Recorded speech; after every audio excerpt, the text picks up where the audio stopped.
नमस्कार विद्यार्थियों, मैं मुकेश कुमार नागर, हिंदी एंड संस्कृत फैकल्टी। आज हम लोग जो है 10th क्लास के ग्रामर का जो टॉपिक है वो हमारा है वाक्य विचार। देखो, वाक्य विचार में उन्होंने वैसे दिया तो हमें रचना के आधार पर ही है, लेकिन रचना के आधार पर जो टॉपिक दिया है उसके साथ साथ मैं आपको अर्थ के आधार पर भी पढ़ाऊंगा। क्योंकि क्या होता है कि वाक्य विचार उन्होंने टॉपिक दिया है। अब वाक्य विचार टॉपिक में वो चाहे तो अर्थ के आधार पर पूछ सकते हैं, वो चाहे तो क्रिया के आधार पर पूछ सकते हैं, मतलब वो उनकी मर्जी है। लेकिन रचना के आधार पर केवल वाक्य रूपांतरण वाली बात उन्होंने वहां पर करी है।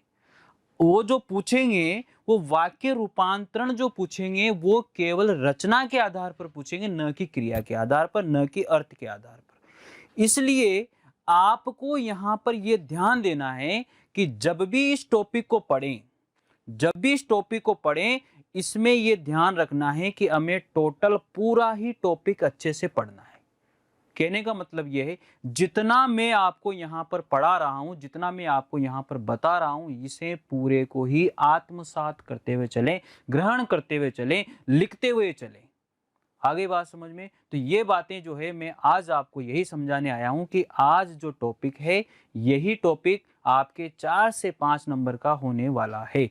तो इस टॉपिक को छोड़ना नहीं है, इस टॉपिक को अच्छे से हमें पढ़ना है, अच्छे से क्लियर करना है। जो भी डाउट है वो बार बार आप इस चीज़ को देखोगे तो आपके एक भी डाउट यहाँ पर नहीं रहेंगे। तो आज जो हम पढ़ने वाले हैं वो हमारे अर्थ के आधार पर है और क्रिया के आधार पर है, यानी कि कृतवाच्य है। कृतवाच्य, वाच्य मतलब वाक्य, दोनों सेम ही होते हैं, मतलब थोड़ा सा चेंजेज होता है, लेकिन मैंने आपको यहाँ समझाने की कोशिश करी है उनको भी। लेकिन मेनली जो होते हैं वो आपको अर्थ के आधार पर और रचना के आधार पर जो वाक्य है उनको ही समझना है। बाकी जो पहला वाला जो टॉपिक है, कृतवाच्य, कर्मवाच्य और भाववाच्य, इसे आप नहीं भी समझे तो भी कोई दिक्कत नहीं है, तो भी चल जाएगा। लेकिन कहते ना कि एक भी चीज नहीं छोड़नी चाहिए, क्वेश्चन कहीं से भी उठ करके आ सकता है, ये बात हमें माननी चाहिए। और आगे, अरे यार, जो मतलब जिस क्वेश्चन के हम सोच नहीं सकते कि ये क्वेश्चन तो आ ही नहीं सकता, ये क्वेश्चन तो सरल है, आसान है, ये नहीं आ सकता, लेकिन जहां से हमने सोचना बंद कर दिया वहीं से उसने सोचना स्टार्ट किया और उसी क्वेश्चन को वो वहां पर दे देगा। तो बात याद रखिएगा, सबसे अच्छा टॉपिक है हमारा वाक्य विचार, वेरी वेरी इंपॉर्टेंट। और वैसे तो आपको पता है कि मैं सारे टॉपिक को इंपॉर्टेंट ही बताता हूँ। क्यों बताता हूँ भाई? इसके पीछे कारण है, इसके पीछे ये कारण है कि कोई सा भी टॉपिक ऐसा नहीं है जो इम्पोर्टेंट नहीं है, क्योंकि हमारी परीक्षा की दृष्टि से, हमारे एग्जाम की दृष्टि से हर टॉपिक जो उन्होंने सिलेबस में दिया है वो सारे के सारे टॉपिक वेरी वेरी इंपॉर्टेंट हैं। इसलिए किसी भी टॉपिक को नहीं छोड़ना है, अच्छे से आप उस टॉपिक को क्लियर करेंगे। आगे बात समझ में? तो बात हम लोग कर रहे हैं यहाँ पर, आज का हमारा जो टॉपिक है वो है वाक्य विचार। अब आपको समझ में आ गया, मैंने स्टार्टिंग में भी आपको बता दिया था, पहले वर्ण, पहले ध्वनियाँ आती है, फिर वर्ण आता है, फिर अक्षर, वर्ण को ही अक्षर कहते हैं, उसके बाद में वर्णों के मेल से ही हमारा क्या बनता है, शब्द बनता है, और शब्दों के समूह को ही क्या कहते हैं हम लोग? शब्दों के समूह को ही वाक्य कहते हैं। बात याद रखिए, ये जो ध्वनियाँ होती हैं इनको लिखित रूप में, इनको हम लोग किस में लिखेंगे? लिखित रूप में जैसे ही लिखते हैं, लिखित रूप में जैसे हमने इसको लिखा, ये हमारा वर्ण बन गया। और जैसे ही वर्ण बना, वर्णों के समूह को ही हमने क्या कह दिया? यहाँ पर वर्णों का जो समूह है, वर्णों का जो समूह आता है, वर्णों के ही समूह को ही हमने कह दिया है शब्द। और ये जो शब्द है, शब्दों के समूह को ही हमने क्या कह दिया है? शब्दों के समूह को ही हमने कह दिया है क्या? वाक्य। बस इतना याद रखना है आपको। तो यहाँ तक पहुँचना है आपको, कहाँ तक पहुँचना है? वाक्य तक पहुँचना है। बात समझ में आ रही है? तो ये बात आप अच्छे से ध्यान रखिए, कहीं से भी दिक्कत नहीं होनी चाहिए। एक एक पॉइंट आपको, जब पूरा टॉपिक हम पढ़ रहे होते हैं तो जो बातें टीचर के द्वारा बताई जाती है, जो बात में आपको, जो भी यहाँ पर ट्रिक में समझाने की कोशिश करूँगा आपको कि इससे हम इस वाक्य को पकड़ सकते हैं, तो आसानी से आपको वो ट्रिक साथ देगी। भाई क्या होता है कि हम लोग सब्जेक्टिव रूप से पढ़ रहे हैं, अब सब्जेक्टिव रूप से पढ़ते पढ़ते क्या होता है कि ऐसा हो जाता है कि यार मतलब सारा ही मैटर जो है ना उलझ जाता है, पूरा का पूरा मैटर उलझ जाता है कि यार मैं ये पढ़ रहा था, ऐसा हो गया, अब क्या करूं, मेरे को याद नहीं हो रहा है, मतलब क्या हो रहा है। तो ये चीज़ें, इसको सुलझाने के लिए टीचर क्या करता है कि जब क्वेश्चन सोल्व कराता है, क्वेश्चन हल करवाता है, तो वहां पर आपको बता देता है कि ऐसा होने पर ये वाक्य होगा। तो वो बात आपको पढ़नी होती है, उसे आपको समझना होता है, फिर आपको कोई भी दिक्कत यहाँ पढ़नी होगी। आगे बात समझ में? तो बढ़ें आज के इस टॉपिक के साथ और आज की शुभकामना के साथ कि ये हमारा जो टॉपिक है ये अच्छे से क्लियर हो और अच्छे से हम लोग आगे बढ़ें। चलिए देखते हैं। आपको पता है सारी चीज़ें कि हम जब भी क्लास में पढ़ेंगे, जब भी क्लास पढ़ना शुरू करेंगे, तो बिल्कुल इस ऑनलाइन प्लेटफॉर्म का आनंद लेते हुए पढ़ेंगे। भैया ये भी एक ज़माना है, ये भी एक युग है, इसे हम लोग अच्छे से जीना सीख गए हैं और सीखेंगे और आगे भी करते रहेंगे, क्योंकि इसका बहुत बड़ा बेनिफिट है। अरे बार बार देखो, बार बार देखो, बार बार पढ़ो, नहीं समझ में आ रहा है रिवाइज करो, मज़ा है, इसका कुछ अलग ही मज़ा है। आगे बात समझ में? तो पेन और नोटबुक साथ में लेके बैठेंगे और जो जो पॉइंट यहाँ पर बताए जाएंगे उन सभी पॉइंट को आपको नोट करते हुए चलना है। एक भी पॉइंट आपको नहीं छोड़ना है, चाहे हम बार बार उसे देख करके लिखें, कैसे भी लिखें, लेकिन पॉइंट एक भी हम यहाँ पर नहीं छोड़ेंगे। आगे बात समझ में? चलिए स्टार्ट करते हैं आज का टॉपिक, वो है वाक्य विचार। वाक्य विचार में सबसे पहले आपको क्या देखना है? वाक्य विचार में सबसे पहले आप यहाँ पर देख रहे होंगे, ये है हमारी परिभाषा। परिभाषा में आपको सिंपल तरीके से पहले बता भी चुका हूं कि परिभाषा में क्या होता है। परिभाषा बहुत आसान है और यहाँ से जब भी ऑब्जेक्टिव क्वेश्चन बनेंगे, परिभाषा से रिलेटेड क्वेश्चन, परिभाषा से संबंधित क्वेश्चन यहाँ पर जरूर बनेंगे। इस बात का आपको ध्यान रखना है। देखिए परिभाषा में क्या कहता है, ये सबसे मेन बात है। भाषा की सबसे छोटी इकाई क्या मानी हमने? वर्ण मानी है। ध्यान रखिएगा, क्वेश्चन पूछा जाता है कि भाषा की सबसे छोटी इकाई क्या होती है, तो आपको आंसर देना है, वहां पर लिखेगा वर्ण, शब्द, वाक्य, कुछ भी लिख देगा। तीसरा फोर्थ ऑप्शन आपको याद रखना है कि भाषा की जो सबसे छोटी इकाई होती है वो क्या होती है? वर्ण होती है। वर्णों के सार्थक समूह को ही क्या कहते हैं? शब्द कहते हैं। मैं आपको यहाँ पर समझाने की कोशिश करता हूँ। वर्णों का जो सार्थक समूह होता है क, फिर ये अ, फिर इसमें के बाद में म, फिर इसमें भी छुपा हुआ है अ, और इसके बाद में ये ल, इसमें भी छुपा हुआ है अ। अब ये क्या हो गया? ये हो गया मेरा वर्णों का समूह, और इस वर्णों के समूह से एक सार्थक शब्द बना, क्या बना?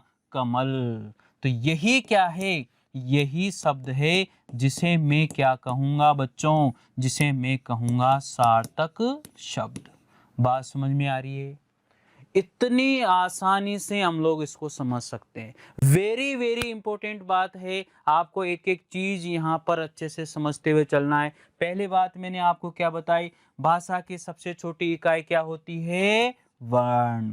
वर्णों के सार्थक समूह को क्या कहते हैं? शब्द। आगे बात समझ में? तथा शब्दों के सार्थक समूह को ही क्या कहा गया? शब्दों के सार्थक समूह को क्या कहा गया? वाक्य कहा गया है। बात समझ में आ रही होगी, अच्छे से समझ में आ रही होगी। तो भाषा की सबसे छोटी इकाई वर्ण, वर्णों के सार्थक समूह को शब्द, और शब्दों के सार्थक समूह को ही क्या कहा जाता है? वाक्य कहा जाता है, जिसे आज हमें यहाँ पर पढ़ना है। चलिए आगे पढ़ते हैं।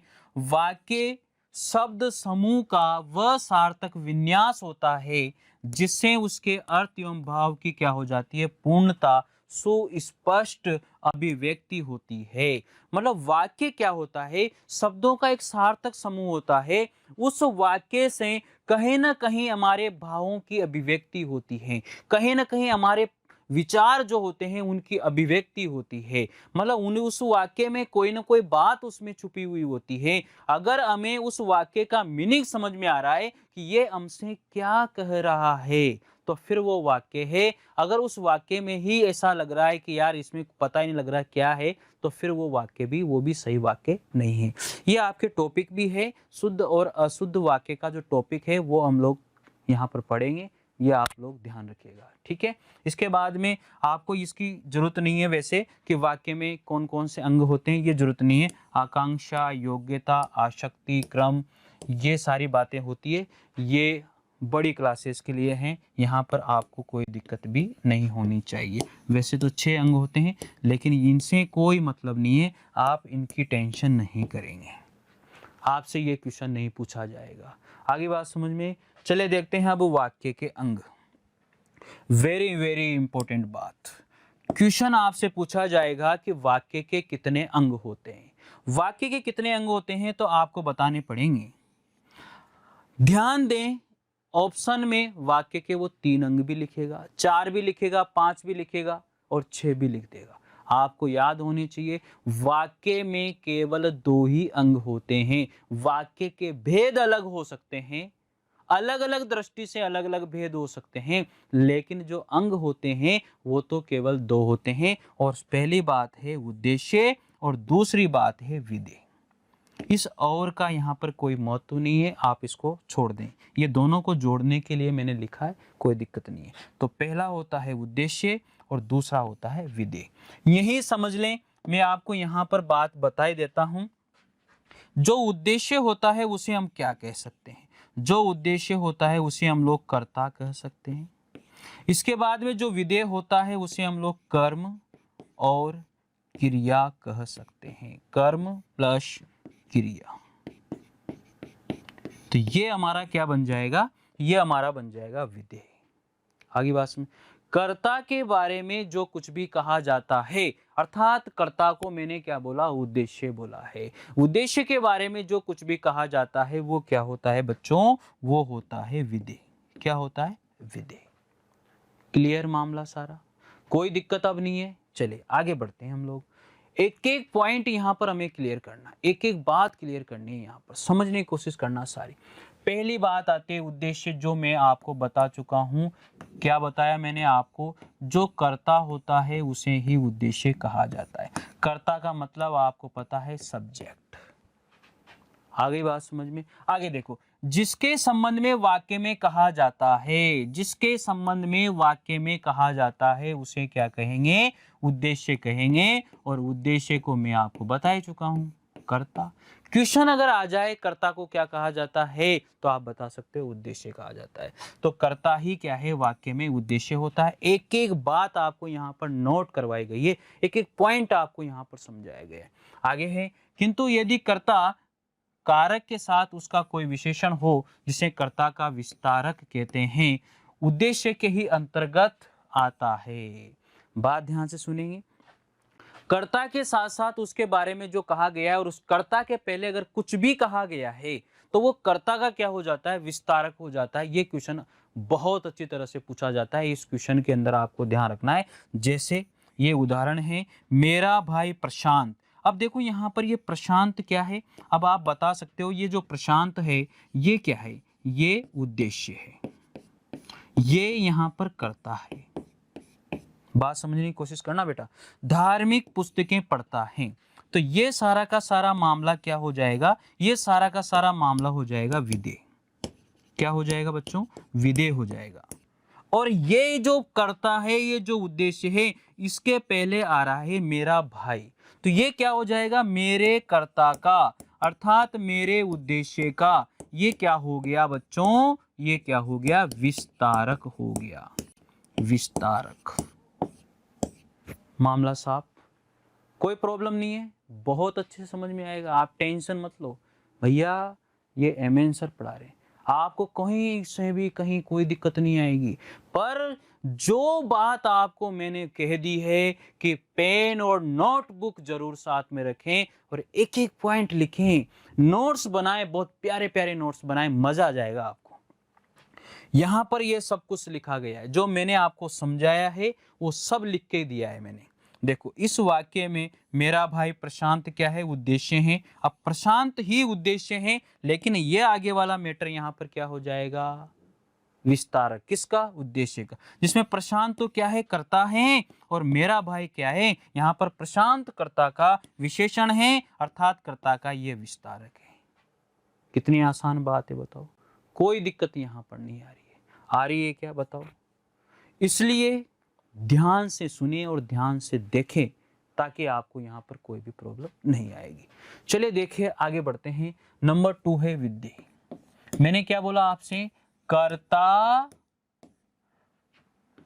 मैं आपको बता चुका हूं, कर्ता को हम लोग क्या बोलते हैं? उद्देश्य बोलते हैं। और कर्ता या उद्देश्य के बारे में जो कहा जाता है, जो कहा जाता है, उसे विधेय कहते हैं। उसे क्या कहते हैं बच्चों? विधेय कहते हैं। ये आपको ध्यान रखना है। उसे क्या कहेंगे? विधेय कहेंगे। अब आपको मैं यहाँ पर ये समझा चुका हूँ कि जो विधेय होता है वो क्या होता है। ये जो विधेय होता है वो क्या होता है, ये आपको मैंने बता दिया था। मैं यहाँ पर लिख भी देता हूँ कि जो मेरा कर्म है, जो मेरी क्रिया है, दोनों को मिलाने से जो बन रहा है वही मेरा क्या हो रहा है? उद्देश्य, विधेय हो रहा है। ठीक है, तो पढ़ते हैं। उद्देश्य अर्थात कर्ता के संबंध में वाक्य में जो कुछ कहा जाता है उसे क्या कहा जाता है? विधेय कहा जाता है। अतः विधेय के अंतर्गत वाक्य में प्रयुक्त क्रिया, क्रिया का विस्तारक, कर्म, कर्म का विस्तारक, पूरक अर्थात पूरक का विस्तारक आदि आते हैं। इसके बाद में उक्त वाक्य में धार्मिक पुस्तकें अधिक पढ़ता है। वहां पर दिया हुआ है, देखो आप वाक्य में देखना उसको, कि वहां पर दिया हुआ है धार्मिक पुस्तकें अधिक पढ़ता है। वही क्या है? वाक्यांश में विधेय हैं। वो क्या पढ़ रहा है? धार्मिक पुस्तकें अधिक पढ़ रहा है। धार्मिक पुस्तकें अधिक पढ़ता है, ये यहां से पूरा का पूरा वाक्य क्या हो जाएगा? आपका विधेय हो जाएगा। पढ़ता है शब्द क्रिया है, तो अधिक शब्द क्रिया का विस्तारक है। सारी चीजें यहाँ पर बताई गई है कि क्या क्या क्या क्या है, क्या नहीं है। मैं आपको एक बार यहाँ पर बता देता हूँ सारी चीजें। देखो यहाँ पर मैं आपको ये समझाया था, मेरा भाई प्रशांत उद्देश्य है, जिसमें प्रशांत करता है, तो मेरा भाई प्रशांत करता है। यहाँ पर विशेषण अथवा इसे कर्ता विस्तारक, तो मैं यहाँ पर आपको ये बताना चाह रहा था कि प्रशांत कर्ता का विस्तारक है। देखो यहाँ पर अधिक शब्द यहाँ पर क्या है? पढ़ता, पढ़ता यानी क्रिया का क्या है? अधिक शब्द यहाँ पर क्रिया का विस्तारक है। पुस्तकें, पुस्तकें यहाँ पर क्या है? पुस्तकें यहाँ पर संज्ञा है, तो संज्ञा का धार्मिक क्या है? यहाँ पर विस्तारक है। जो विशेषण दिया गया है वो यहाँ पर विस्तारक हो जाता है। इसमें ये चीज आपको याद रखनी है। तो चलिए देखते हैं जो हम पढ़ रहे थे, आगे बात करते हैं। अब हमारा है वाक्य के भेद। देखो वाक्य के भेद आपको पता है, मैं आपको अर्थ के आधार पर, कर्म के आधार पर, क्रिया के आधार पर सभी तरह के वाक्य के भेद यहाँ पर मैं पढ़ाऊंगा। तो सबसे बात करेंगे क्रिया के आधार पर, अर्थ के आधार पर, रचना के आधार पर। 3 प्रकार के वाक्य के भेद हमें पढ़ने हैं। तो सबसे पहला आता है हमारा क्रिया के आधार पर वाक्य के भेद, जो आपके काम का है और काम का नहीं भी है। आगे बात समझ, क्वेश्चन आ भी सकता है, नहीं भी आ सकता, इसीलिए से कंफ्यूज हम लोग नहीं रहें। इसीलिए ये टॉपिक मैंने यहाँ पर डाला है और आप इसे पढ़ें, छोड़े नहीं। समझ गए आप लोग? तो क्रिया के आधार पर वाक्य के कितने भेद होते हैं? 3 प्रकार होते हैं। क्रिया के आधार पर 3 प्रकार के वाक्य में यहाँ पर बताए गए हैं। कृत वाक्य है, जिसमें कर्ता प्रधान होता है वो कृत वाक्य होता है। जिसमें कर्म प्रधान होता है वो कर्म वाक्य होता है, कर्मवाच्य होता है, यह वाक्य होता है। और जिसमें भाव प्रधान होता है, जहां पर नहीं का भाव प्रकट हो जाता है, मना करने का भाव जहां पर प्रकट हो जाता है, वहां पर भाववाच्य हो जाता है। बहुत सिंपल है यार। देखो, जब वाक्य में प्रयुक्त क्रिया का सीधा व प्रधान संबंध किससे होता है? कर्ता से होता है। जब वाक्य में क्रिया का संबंध किससे होता है? कर्ता से होता है, तो 100% वहां पर कर्ता ही प्रधान होता है। और जब कर्ता प्रधान होता है तो वहां पर कृतवाच्य वहां पर लिखा जाता है। याद रखिएगा, क्रिया के लिंग वचन कर्ता के कारक के अनुसार प्रयुक्त होते हैं और कृतवाच्य वाक्य कहलाते हैं। आगे बात समझ में आगे है। जैसे धर्मेंद्र पुस्तक पढ़ता है, धर्मेंद्र पुस्तक पढ़ता है। अब यहाँ पर देखो क्या पढ़ता है, कौन पढ़ता है? पुस्तक पढ़ता है, लेकिन कौन? धर्मेंद्र। तो कर्ता यहाँ पर प्रधान होने की वजह से इस वाक्य में क्या हो रहा है? कृतवाच्य हो रहा है। आगे बात समझ, आगे देखते हैं। पिंकी पुस्तक पढ़ती है, पिंकी पुस्तक पढ़ती है। सोचो, पिंकी पुस्तक पढ़ती है, तो पिंकी जो कार्य कर रही है वो ज्यादा यहां पर समझने वाली बात यही है कि पिंकी ही इस कार्य को कर रही है। तो पिंकी जब कार्य कर रही है तो कृतवाच्य हो गया, ये पिंकी। कर्ता यहाँ पर प्रधान है, ये हमारा कर्ता था। कर्ता को आपको पता है क्या कहते हैं, उद्देश्य कहते हैं। और ये क्या है, हमारा प्रधान है, ये हमारा प्रधान है। और प्रधान होने की वजह से यहाँ पर कौन सा वाच्य हुआ, कृतवाच्य हो गया। कोई दिक्कत नहीं, आगे बढ़ते हैं। अगला हमारा यहाँ पर मैटर आता है, वो है हमारा कर्मवाच्य। अब कर्मवाच्य देखो, वहां पर क्या प्रधान था, आपको पता है कृतवाच्य में क्या प्रधान था। कृतवाच्य में जो प्रधान था वो क्या था, कर्ता प्रधान था। अब कर्मवाच्य में कौन सा प्रधान हो जाएगा भैया, वहां पर ये देखो आप, इसमें दिया हुआ है क्या प्रधान हो जाएगा, कर्म इसमें प्रधान हो जाएगा। जब कर्म प्रधान हो जाएगा तो कर्मवाच्य हो जाएगा। बहुत सिंपल है, कोई दिक्कत इसमें नहीं आनी चाहिए। जब वाक्य में प्रयुक्त क्रिया का सीधा संबंध किससे होता है, वाक्य में प्रयुक्त क्रिया का जो सीधा संबंध होता है वो क्रिया के लिंग, वचन और कर्ता कारक के अनुसार होकर के कर्म के अनुसार प्रयुक्त होते हैं, इसलिए उसे कर्मवाच्य प्रधान वाक्य कहते हैं। कोई दिक्कत नहीं है। आगे देखो, महेंद्र ने गाना गाया, क्या गाया, तो आपका आंसर मिला मुझे गाना, और ये है मेरा कर्म। और कर्म की यहाँ पर क्या रही, कर्म की यहाँ पर रही प्रधानता। जब कर्म की प्रधानता रही तो यहाँ पर मेरा वाक्य जो हो गया, वो मेरा वाच्य जो हो गया, वो मेरा क्या हो गया बच्चों, वो मेरा हो गया कर्म वाच्य।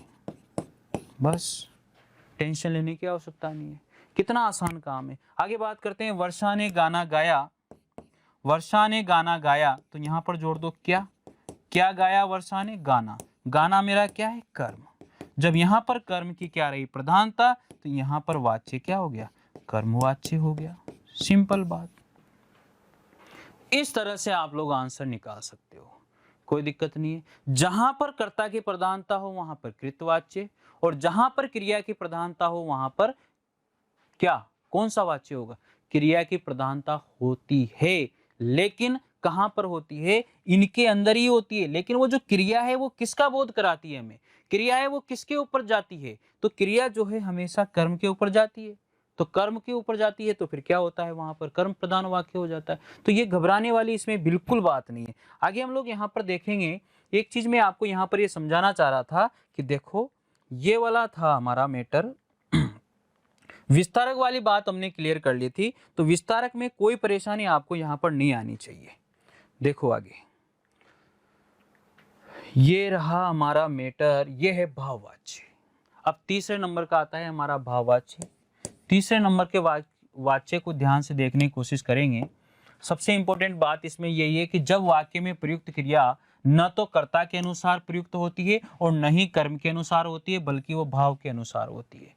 जहां पर कर्ता के अनुसार भी क्रिया नहीं आए, जहां पर कर्म के अनुसार भी क्रिया नहीं आए, लेकिन भाव के अनुसार अगर क्रिया आती है तो वहां पर भाववाच्य होता है। कितना आसान काम है यार। देखो, हेमराज से पढ़ा नहीं जाता, ये नहीं का मैटर जहां पर भी आ जाता है ना, वहां पर सोच के रखिए, वहां पर भाववाच्य ही होगा। जैसे मान लीजिए, मोहन खाना नहीं खा सकता, इस तरह का वाक्य अगर आ जाता है, मोहन खाना नहीं खा सकता, तो वहां पर आप क्या करोगे, खाना नहीं, मोहन खाना नहीं खा सकता। देखो, तो ये इस तरह का वाक्य अगर आता है तो वो वाक्य जो होता है वो भाववाच्य होता है। भाववाच्य वो क्या होता है, भाववाच्य ही होगा। आपको ये ध्यान ही रखना है,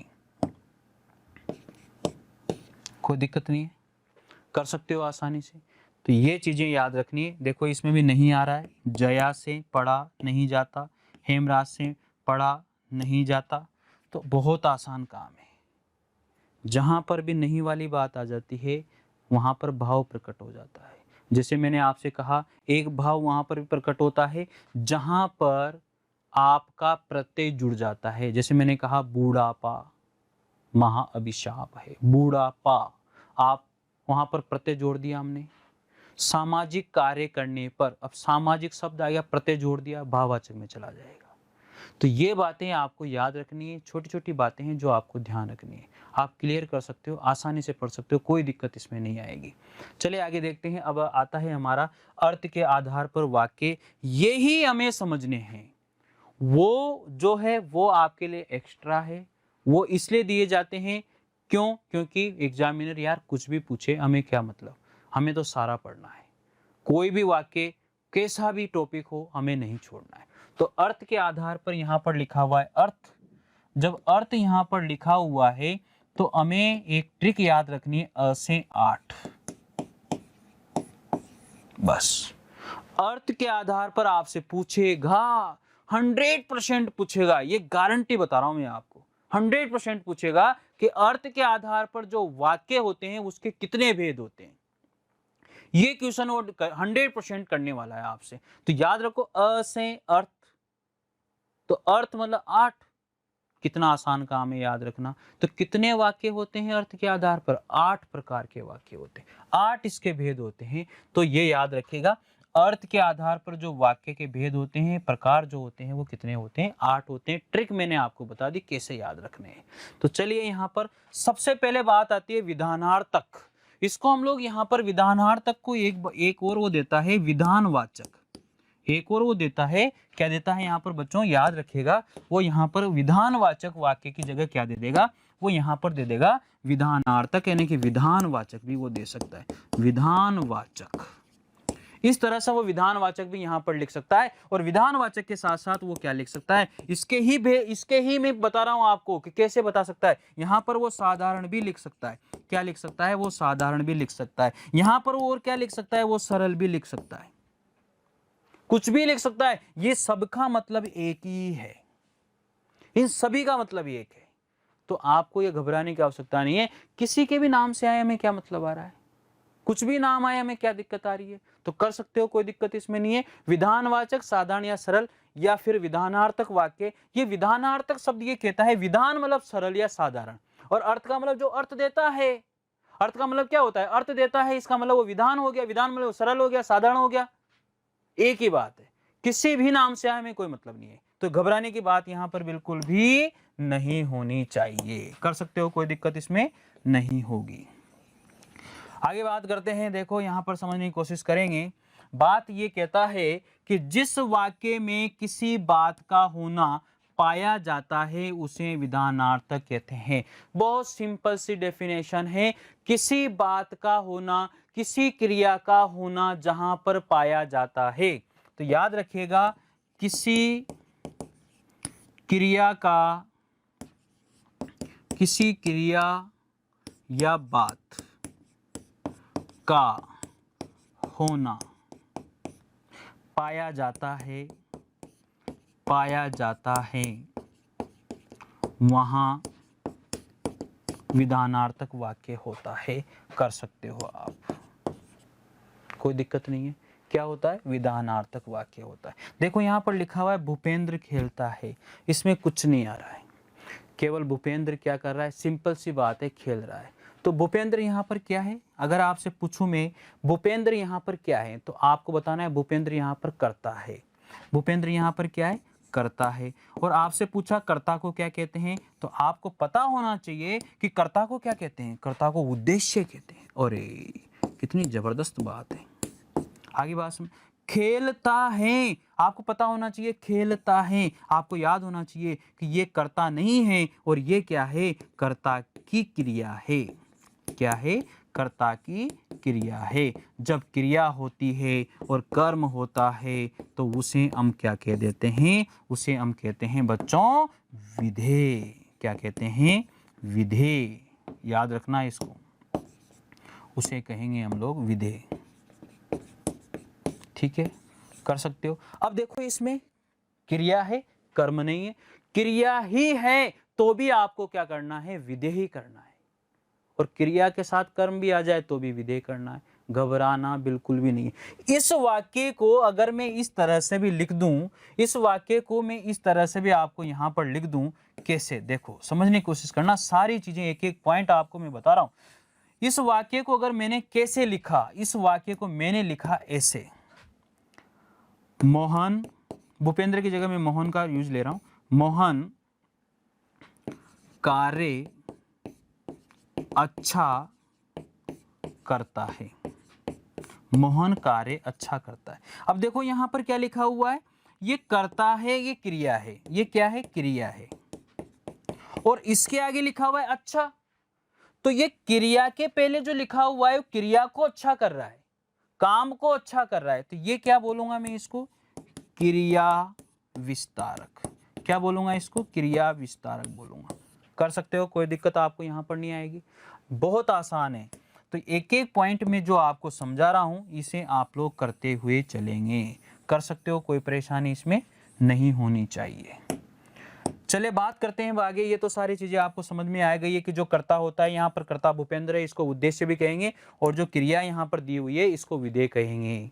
क्लियर मामला। जहां पर एक ही कर्ता होता है, जहां पर एक ही क्रिया होती है, जहां पर कर्ता अनेक हो सकते हैं लेकिन क्रिया एक ही हो, तो वहां वाक्य जो होता है वो होता है, दिया हुआ नाम है विधानार्थक। और विधानार्थक के बारे में आपको बता चुका हूं, उनको अलग अलग नामों से भी जाना जाता है। वो है हमारे सरल वाक्य या साधारण वाक्य भी हम लोग इसको कह सकते हैं, विधानवाचक भी हम लोग इसको कह सकते हैं।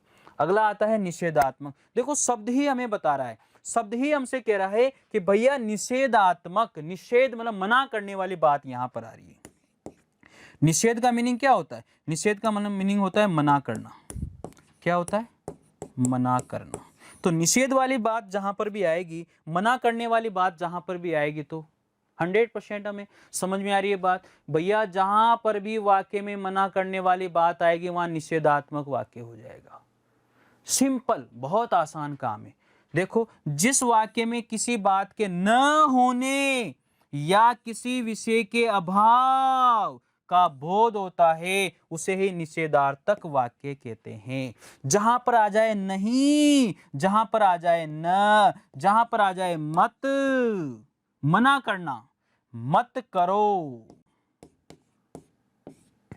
इस तरह के शब्द जहां पर भी प्रयोग में आ जाए वहां पर क्या होता है, निषेधात्मक वाक्य होता है। और निषेधात्मक वाक्य जो है दूसरा भेद है, किसके आधार पर, अर्थ के आधार पर। कर सकते हो, कोई परेशानी नहीं है, बहुत आसान है बेटा, बहुत आसान है। एक एक बात आपको सुननी है, कान खोल के सुनना है, मतलब कंफ्यूजन बिल्कुल नहीं होना चाहिए, कंफ्यूज तो रहना ही नहीं है। आगे बात सुनो, चलो देखें। तो निषेधात्मक मना करने वाली बात, अगर मैं यहां पर लिखता हूं इस वाक्य का एक उदाहरण मैं आपको एक और समझा देता हूं। यहां पर देखो, एक और उदाहरण मैं यहां पर समझा रहा हूं, समझने की कोशिश करना, कितना अच्छा उदाहरण है। देखो एक उदाहरण, दूसरा उदाहरण मैं आपको यहां पर समझा रहा हूं। मोहन घर से पुस्तकें नहीं लाता, घर से पुस्तकें नहीं लाता। कितनी बात है, नई शब्द का प्रयोग हो गया। कुछ भी दिमाग मत लगाओ, कुछ भी दिमाग नहीं लगाना है, डायरेक्ट सोचना है अरे यार नई शब्द का प्रयोग हो रहा है, मना करने वाली बात आ रही है, डायरेक्ट दिमाग लगाओ कि यहाँ पर तो भैया निषेधात्मक वाक्य हो गया। बहुत आसान है, कोई परेशानी इसमें नहीं। आगे बात करते हैं तीसरे नंबर वाली। तीसरे नंबर पे हमें से क्या कहता है, आज्ञार्थक। आज्ञा देने वाली बात जहां पर भी आ जाए, सोचो, आज्ञा देना। दूसरी बात, अनुमति देना।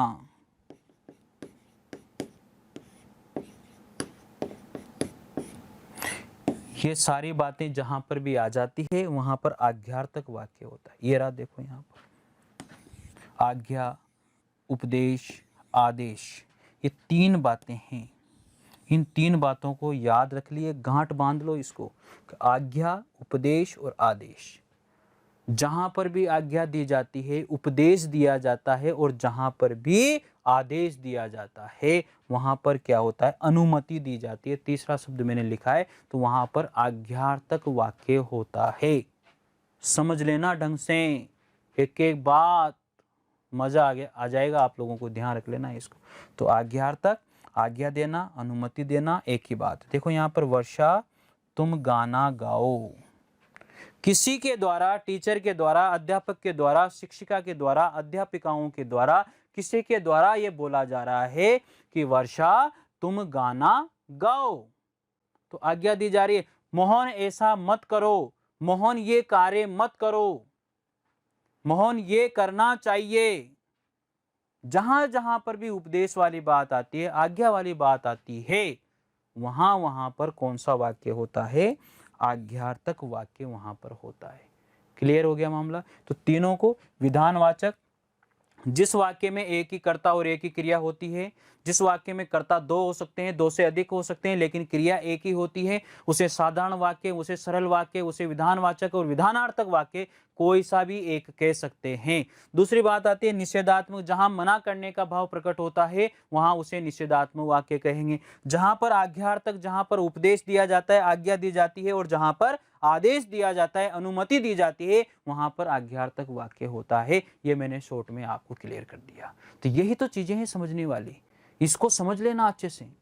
आगे देखते हैं, यहाँ पर 4th नंबर आता है प्रश्नार्थक। अरे इस शब्द से ही पता लग रहा है, जितने भी वाक्य हैं शब्दों से ही पता लग रहा है, यहाँ पर प्रश्न किया जाएगा, प्रश्न पूछा जाएगा, वहां पर प्रश्नवाचक ही वाक्य होता है।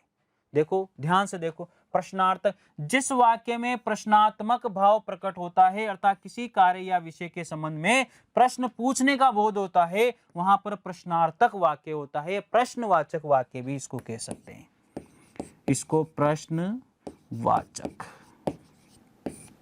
इसको प्रश्नवाचक वाक्य भी कहा जा सकता है। अर्थात आपको याद रखना है WH वर्ड वहां पर आते हैं, WH वर्ड वहां पर आते हैं। तो इसका मतलब जैसे क्या, क्यों, कब, कैसे, किसका, किसने, कौन, कौन सा, इतने सारे, मतलब और भी शब्द हैं। तो जो शब्द क्वेश्चन पूछने की बात करते हैं वो सारे के सारे क्या होते हैं यहाँ पर। और एक पहचान और बता देता हूं मैं इसकी, प्रश्नवाचक वाक्य के पीछे हमेशा क्वेश्चन मार्क लगा होगा। क्वेश्चन वाला जो चिन्ह है, प्रश्नवाचक जो चिन्ह है, वो उस वाक्य के पीछे लगा ही होगा। ये देखो, ये लगा हुआ है, इसके पीछे लगा हुआ है। अरे ये वाला जो चिन्ह होता है ये लगा हुआ रहता है। तो फिर तो बिना सोचे, बिना देर किए हम लोग बता सकते हैं कि यहां पर तो प्रश्नवाचक वाक्य, ये क्वेश्चन मार्क देख लो बस, पीछे हो गया काम हमारा। वाक्य कैसा है, वाक्य क्या है, वाक्य क्या नहीं है, हमें इससे कोई मतलब नहीं है। प्रश्नवाचक चिन्ह लग रहा है तो भैया ये प्रश्नार्थक वाक्य हो गया, प्रश्नवाचक वाक्य हो गया। डायरेक्ट, नथिंग, कुछ नहीं, कुछ नहीं सोचना है और डायरेक्ट आंसर लगाना है। आगे बात समझ में? तो ये चीजें आपको याद रखनी है, इन चीजों को आपको अच्छे से याद करें। जो जो बातें आपको यहाँ पर बताई जाती हैं उन्हें आप ध्यान से देखेंगे और समझेंगे। ठीक है, आगे बढ़े, चले आगे बढ़ते हैं, बात करते हैं अगले वाक्य की। तो प्रश्नार्थक वाक्य हो गया, आपको समझ में आ गया होगा मैटर। देखो अगला वाक्य आता है इच्छार्थक। अब जिसमें इच्छा प्रकट की जाएगी यार, यहाँ पर देखो, जिसमें इच्छा वाली बात हो, आशीर्वाद वाली बात हो, इसका भाव वहां पर हो। अरे बात हो या ना हो, लेकिन भाव भी अगर वहां पर हो रहा है ना, भाव भी वहां पर अगर नजर आ रहा है तो 100% वहां पर याद रख लेना बेटा, इच्छार्थक वाक्य होगा। इच्छार्थक वाक्य को मैं आपको बता चुका हूं कि इच्छावाचक भी बोल सकते हैं। जैसे इसको प्रश्नार्थक को प्रश्नवाचक बोल सकते हैं, इच्छार्थक को इच्छावाचक वाक्य भी बोल सकते हैं। ऐसा नहीं है कि वहां अलग नाम से आगे डर जाएंगे, अरे यार ये तो बताया ही नहीं सर ने। ऐसा नहीं है, बात एक ही है, दोनों का मतलब एक ही है। अर्थ शब्द अलग अलग हो सकते हैं लेकिन मतलब जो है, इनका जो अर्थ है वो एक ही है। तो जहां पर इच्छा वाली बात आ जाए, जहां पर आशीर्वाद की बात आ जाए, या फिर इन दोनों का ही यहाँ पर भाव प्रकट हो या भावार्थ वहां पर नजर आ रहा है, तो वहां पर क्या होता है, इच्छार्थक वाक्य होता है। और इच्छार्थक वाक्य को मैं आपको बोल चुका हूं कौन सा वाक्य है, जिसे हम लोग इच्छावाचक वाक्य भी कह सकते हैं। इच्छावाचक, इसको वाक्य भी कह सकते हैं। तो इसलिए याद रखें, सारी चीजें ध्यान रखिए इस चीज को। आगे बात समझ में? चलो वाक्य देखते हैं। भगवान करे तुम्हारा भला हो। अरे मेरी इच्छा है, मेरे दिल की इच्छा है कि भगवान करे आपकी जो मनोकामना है वो सारी मनोकामनाएं पूरी हो, आप जो सोच रहे भगवान करे वो सब कुछ हो। लेकिन इंसान जितना सोचता है उतना उसे मिल जाए तो फिर तो वो ये सोचे कि कोई ईश्वर नहीं है, कुछ नहीं है, मेरे जैसा कोई नहीं है, ये सोचने लग जाएगा, पर लग जाएंगे उसके बड़े बड़े। तो इसलिए ईश्वर भी थोड़ा सा जो है ना खींच लेता है अपने हाथ को, और उतना ही देता है जितना उसे जरूरत है। तो ध्यान रखें, भगवान करें तुम्हारा भला हो। आपको लग रहा है यहाँ पर कि यार ये वाक्य तो मतलब मेरी इच्छा है भगवान करे आपका भला हो, मेरी इच्छा है भगवान करे आपका भला हो, तो ये यहाँ पर इच्छा वाली बात आ रही है। जब इच्छा वाली बात यहाँ पर आ रही है तो फिर कौन सा वाक्य हो गया? इच्छार्थक वाक्य हो गया। अगला वाक्य देखेंगे, संदेहार्थक, संदेहवाचक वाक्य, इसको संदेहवाचक भी बोल सकते हैं। देखो, जिस वाक्य में संभावना हो, संदेह हो का बोध हो, उसे संदेहवाचक या संदेहार्थक वाक्य भी उसे कहते हैं। वाक्य समझने की कोशिश करें। उन दोनों में जाने कौन खेलेगा, मुझे तो पता ही नहीं है, मैं संभावना मुझे संदेह है, उन दोनों में जाने कौन खेलेगा, पता नहीं है यार कौन खेलेगा उन दोनों में। तो इसलिए यहाँ पर संदेह हो रहा है, शायद वो कल आएगा, संभावना प्रकट कर रहा हूं, शायद वो कल आएगा, शायद वो आज आएगा। इस तरह के वाक्य जब भी आ जाएं तो वहां पर क्या करना है आपको? वहां पर संदेहार्थक या संदेहवाचक वाक्य ही बताने हैं।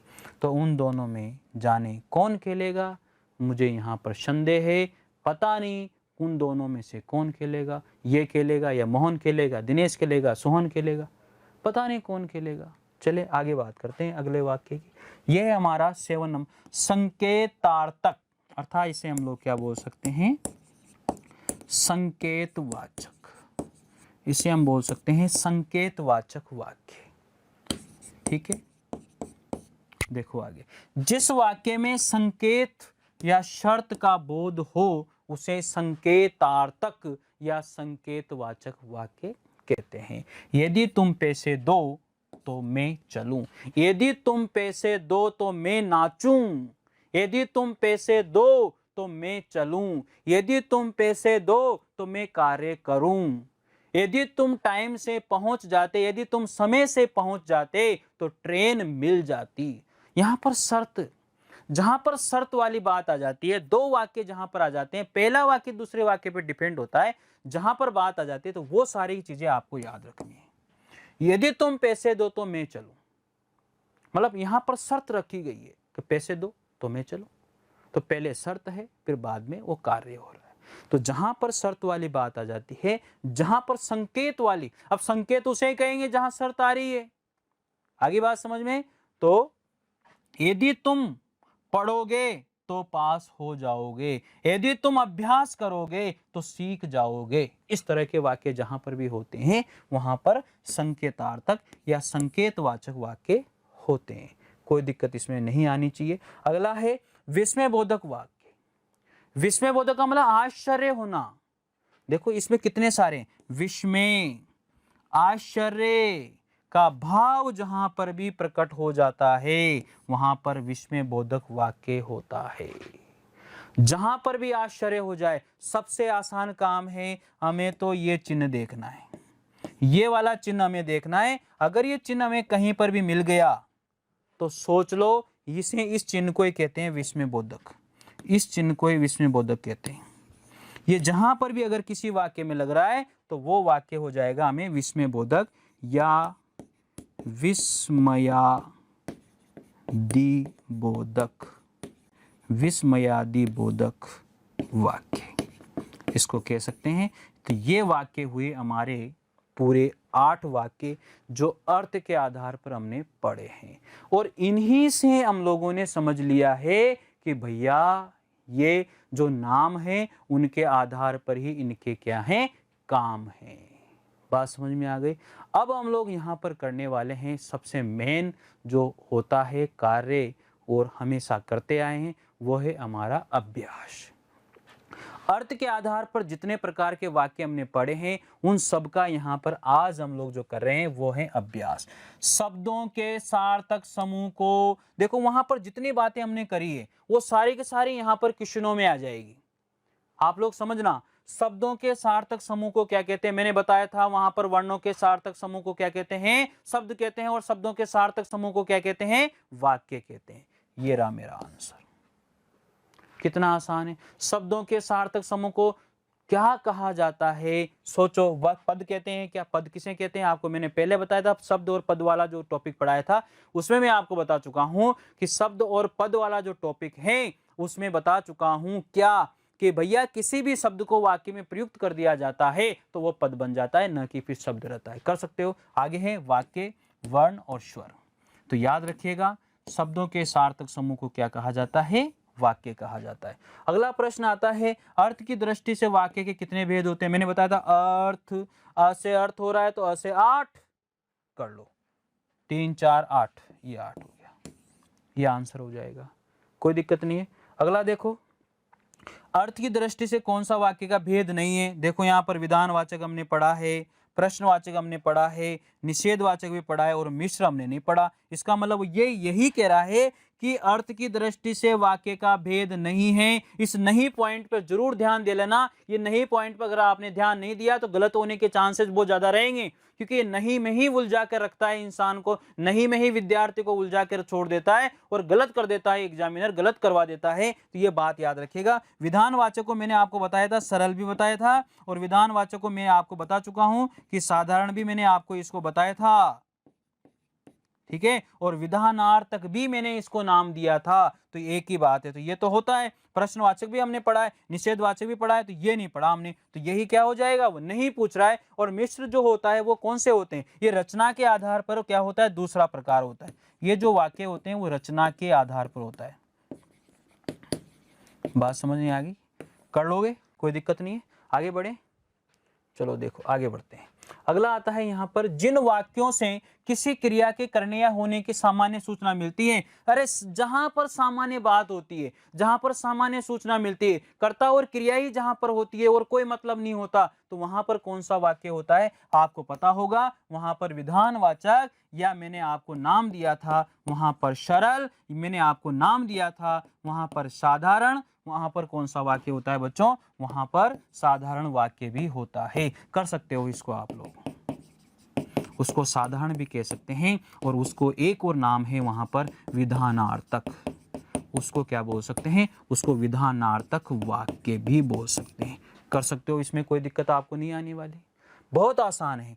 तो ये सारी मैटर वाली जो बात है ना, मैं इसलिए बोलता हूं कि आप यहां पर समझ सकते हो। निषेधात्मक तो वहां हो ही नहीं सकता, मना करने वाली बात आती है। विस्मयादि वहां पर हो नहीं सकता, क्योंकि वहां पर विस्मयबोधक चिन्ह, आश्चर्य वाली बात आती है। इनमें से कोई नहीं, ऐसा हो ही नहीं सकता, क्योंकि जहां पर भी ये बात आ जाए, जहां पर भी सामान्य क्रिया वाली बात आ जाए, जहां पर भी सामान्य वाली पॉइंट की बात आ जाए, वहां पर हम लोग क्या करेंगे, विधानवाचक या साधारण या सरल वाक्य किसी भी नाम से आ जाए, हमें कोई दिक्कत नहीं है। देखें, मैं कल दिल्ली गया था, अर्थ की दृष्टि से वाक्य कौन सा भेद है। देखो सिंपल तरीके से, मैं कल दिल्ली गया था, सिंपल वाक्य है, कुछ भी नहीं हो रहा है यहाँ पर। बहुत बहुत आसान काम है, आपको इसको समझना। देखो यहाँ पर मैं कल दिल्ली गया था, वो सिंपल सा वाक्य है, मैं कल दिल्ली गया था, वो साधारण वाक्य है। तो हम लोग डायरेक्ट देखो यहाँ साधारण नाम से आ गया, तो कौन सा वाक्य है यहाँ पर, ये साधारण वाक्य है। फिर आगे देखो, सूर्य पूर्व दिशा में उगता है, अर्थ की दृष्टि से कौन सा वाक्य है, साधारण वाक्य है भैया। सूर्य पूर्व दिशा में उगता है तो उगता है, साधारण है यार। देखो यहाँ पर निषेध नहीं है, संकेत नहीं है, संदेह नहीं है, ये विधानवाचक नाम से आ गया। अब साधारण कहो, विधान कहो, सरल कहो, कुछ भी कहो, बात एक ही है। आगे देखते हैं, अगला वाक्य जो आता है वो है, सीता 10वीं में पढ़ती है। बहुत आसान काम है, सीता 10वीं में पढ़ती है तो पढ़ती है, बहुत सिंपल है, साधारण बात है। यहाँ पर कोई संकेत नहीं है, यहाँ पर कोई आज्ञार्थ नहीं है, यहाँ पर कोई निषेधात्मक नहीं है, यहाँ पर कोई इच्छार्थक नहीं है, कुछ भी नहीं है। बहुत सिंपल सी बात यहाँ पर कही गई है कि सीता 10वीं में पढ़ती हैं, तो पढ़ती हैं, इसका मतलब यहाँ पर कौन सा वाक्य हो जाएगा, निषेधात्मक यहाँ पर नहीं है, संकेत भी नहीं है, संदेहवाचक भी नहीं है, अर्थात इनमें से कोई भी वाक्य यहाँ पर नहीं होगा। क्योंकि ये जो वाक्य है, ये कौन सा वाक्य है बच्चों, ये वाक्य है मेरा साधारण, और ये वाक्य मेरा साधारण है जिसे मैं सरल वाक्य भी कहता हूं। सरल वाक्य के साथ मैं इसे विधानवाचक भी कह सकता हूं, इसे मैं विधान और वाचक भी कह सकता हूं, विधानार्थक भी मैं इसे कह सकता हूं। इतने सारे नाम हैं इसके। आगे देखते हैं कौन सा वाक्य आता है। जिस वाक्य में किसी कार्य या व्यक्ति के न होने का बोध हो, जिस वाक्य में किसी कार्य या व्यक्ति के न होने का बोध हो, वहां पर नहीं होने वाली बात हो, निषेध मना करने वाली बात जहां पर आती है वहां पर निषेधात्मक वाक्य होता है। ठीक है, यहां पर ध्यान दीजिएगा, यह है प्रश्नवाचक। ठीक है, यह ध्यान देना आप लोग। तो मना करने वाली बात, न होने वाली बात जहां पर आती है, न होने का बोध जहां पर भी आता है वहां पर क्या होता है, निषेधात्मक होता है, मना करने वाली बात आती है। ठीक है, आगे कर देखो, अगला आता है, वह जी खोल करके दान करता है। वह जी खोल करके दान करता है, सिंपल बात है, बहुत साधारण सा अर्थ है। इसका मतलब यहां पर वाक्य हो गया मेरा विधानवाचक। कोई संकेत नहीं, कोई निषेध नहीं, कोई आज्ञात नहीं, कोई इच्छा नहीं, कुछ नहीं है। वो जी खोल करके दान करता है। मोहन दान करता है, मोहन मन लगा करके दान करता है, मोहन मन लगा करके पढ़ता है, कुछ नहीं है, साधारण है, सिंपल वाक्य है।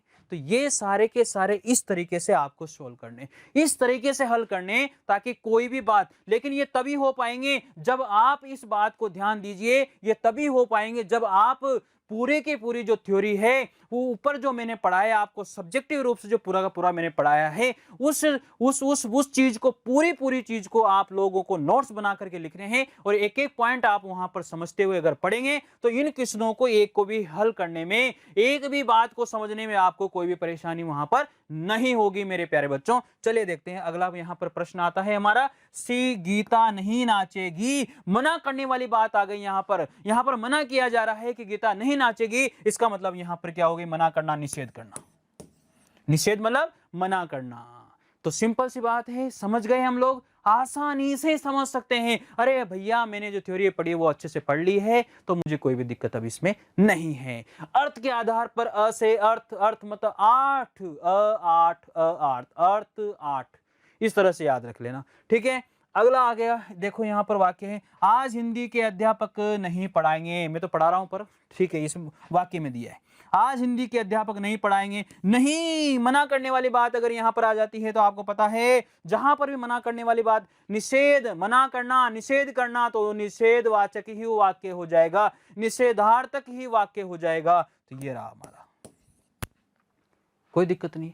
कितना आसान है, बहुत आसान है। बस केवल आप जब पढ़ो तो उस समय आपको थोड़ा सा ध्यान रखना पड़ेगा। अगर ध्यान आपको रह गया तो फिर यहां पर कोई भी प्रॉब्लम नहीं आएगी। चलिए अगला प्रश्न है, जिन वाक्यों में प्रश्न किया जाता है, प्रश्न किया जाता है, प्रश्न किया जाता है, प्रश्न वाली बात जहां पर भी आती है, WH वर्ड जहां पर भी आते हैं, क्या, कौन, कब, कैसे, इस तरह के शब्द जहां पर भी आते हैं, और ये भी याद नहीं रहे तो प्यारे बच्चों याद रखिएगा कि अगर उस वाक्य के पीछे क्वेश्चन मार्क अगर दिया हुआ है, प्रश्नवाचक चिन्ह अगर दिया हुआ है, तो वो वाक्य हमेशा प्रश्नवाचक वाक्य ही होगा, प्रश्नार्थक ही वाक्य होगा। तो यहां से देखो देखो देखो, ये रहा प्रश्नार्थ। आसान काम है, आगे पढ़ते हैं। देखो अगला वाक्य यहां पर आता है, जिन वाक्यों में हर्ष, आश्चर्य, घृणा, शोक, ये सारी चीजें हो, आश्चर्य हो, घृणा हो, शोक हो, कुछ भी हो, और क्या हो जाएगा, विस्मय आदि। और यहां पर पहचान वाली बात, अगर वाक्य दिया हुआ है तो विस्मय बोधक चिन्ह का प्रयोग भी हो जाएगा। ये रहा विस्मय बोधक चिन्ह। कहीं भी वाक्य में अगर विस्मय बोधक चिन्ह नजर आ जाए तो वहां पर कौन सा वाक्य होता है, विस्मयादि बोधक वाक्य होता है। ठीक है, कर सकते हो इसको, विस्मयादि बोधक भी लिख सकते हैं आसानी से। ठीक है, अगला देखो प्रश्न यहां पर दिया हुआ है, जिन वाक्यों से आज्ञा या अनुमति देने का बोध हो, जिन वाक्यों में आज्ञा या अनुमति देने का बोध हो, तो आसान है, आज्ञा देना या अनुमति देना, तो फिर तो आज्ञावाचक ही हो जाएगा, कुछ दिमाग ही नहीं लगाना। कितना आसान काम है यार, इतना आसान काम हम लोगों ने कहीं भी नहीं देखा है। ठीक है, और मैंने आपको और सरल कर दिया, मैंने आपको और अच्छी तरह से यहां पर समझा दिया है। अब इस टॉपिक से कहीं से भी कोई भी दिक्कत आपको नहीं आएगी, ये तो मैं गारंटी देता ही हूं, आपको पता है। चलो, जहां वक्ता मतलब बोलने वाला की आशा, इच्छा, आशीर्वाद, इच्छा हो, आशीर्वाद हो, और जहां पर इच्छा प्रकट हो रही है, आशीर्वाद प्रकट हो रहा है, याद रखना, इच्छा में तो समझ जाओगे इच्छावाचक होता है, लेकिन जहां पर आशीर्वाद वाली बात अगर आ जाती है वहां पर भी इच्छावाचक वाक्य ही होता है। सोच लीजिए, इच्छावाचक बोलो या इच्छार्थक बोलो, यहाँ पर आपको कोई भी टेंशन नहीं लेनी है। आसानी से इस कार्य को पूरा किया जा सकता है, समझा जा सकता है। तो ध्यान रखिएगा, पहले आपको पूरी थ्योरी पढ़नी है और फिर आपको इन क्वेश्चनों को पूरा का पूरा क्या करना है, सोल्व करना है। तो सारे क्वेश्चन आपके राइट हो जाएंगे, कोई भी परेशानी आपको नहीं आएगी। तो चलिए बात करते हैं अब आपको जो मैंने पढ़ाया है उस मैटर के बारे में कि आपने क्या क्या पढ़ा। सबसे पहले आपने पढ़ा यहाँ पर क्रिया के आधार पर वाक्य, कृतवाच्य, कर्मवाच्य और आपने पढ़ा यहाँ पर भाववाच्य। वाच्य मतलब वाक्य ही होता है। इसके बाद में आपने पढ़ा अर्थ के आधार पर, और अर्थ के आधार पर सारे के सारे जो वाच्य पढ़े हैं आपने, जो वाक्य पढ़े हैं आपने, वो कितने पढ़े, 8 प्रकार के वाक्य पढ़े हैं। और मैं आपको एक एक वाक्य मैंने यहाँ पर क्लियर किया है। तो ये जो टॉपिक है अर्थ के आधार पर, जो टॉपिक आज हमने पढ़ा है, वेरी वेरी इंपॉर्टेंट टॉपिक है। और जो मैंने प्रश्न उत्तर यहाँ पर जो अभ्यास प्रश्न मैंने करवाए हैं, इन प्रश्नों को आप अच्छी तरह से अपने नोटबुक में नोट करें और बार बार रिवाइज करें। थ्योरी में जहाँ जहाँ पर भी मैंने आप लोगों को जो पॉइंट बताए हैं, जो इंपॉर्टेंट पॉइंट बताए हैं, उन्हें आप लोग अच्छे से नोट करके रखें और बार बार रिवाइज करें, ताकि इस टॉपिक से कोई भी प्रश्न पेपर में अगर आता है तो वो गलत नहीं जाना चाहिए। तो ये आज का जो टॉपिक है वो आपके लिए बहुत अच्छा रहा होगा। ऐसी आशा के साथ आज इस टॉपिक को यहीं समाप्त करते हैं। सभी को बहुत बहुत धन्यवाद।